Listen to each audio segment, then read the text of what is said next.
Hi everyone, welcome back to the channel. In this video, I will show you about the Language Reactor and how you can use it to learn a new language.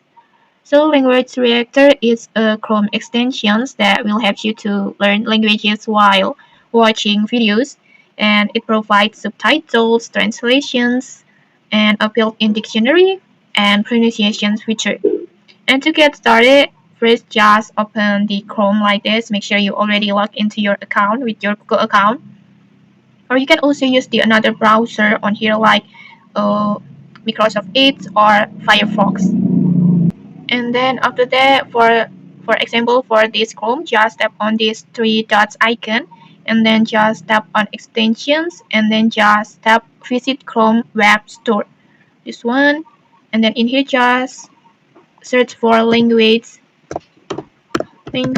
reactor, this extensions, and then just tap add to Chrome, and then just tap on add extensions, and then just wait for a moment until it's successfully installed to your Chrome like this. And then in here you can also choose your study language that you want to learn, or you can also setting it later.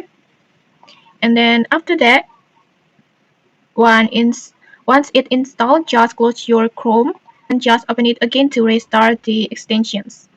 And then next, just try to use this extension. But first, let's just pin these extensions like this. Just tap on pin, and then you can go to YouTube.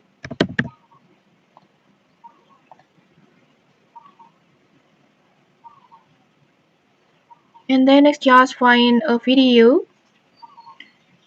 Just find video in the language that you want to learn. For example, maybe in here I want to choose Spanish podcast, like this.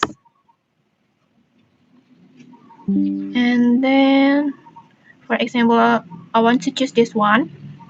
Video más en my daily Spanish. And just like that, you can see it. You can see the original subtitles along with their translations like this, with the Spanish subtitles with the English subtitles like this. And after that, you can also setting these translations like you can choose the translations language on here to the language that you want, like English or Filipino or Germany and many more. In here, you can just choose the language on here, and then beside that, you can also click individual words on here to see their meanings, like this, Spanish. their meanings, or you can also hear the pronunciations like this. Spanish. You can even you can get other forms or example of the words in sentence like this, in another sentence like this. You can see it. And okay, that's the basic way to get started with this language reactor. I think it's a really useful tool for learning a language while enjoying your favorite videos. And okay, that's it. If you found this helpful, don't forget to like, comment, and subscribe for more tutorials. Thanks for watching, and see you.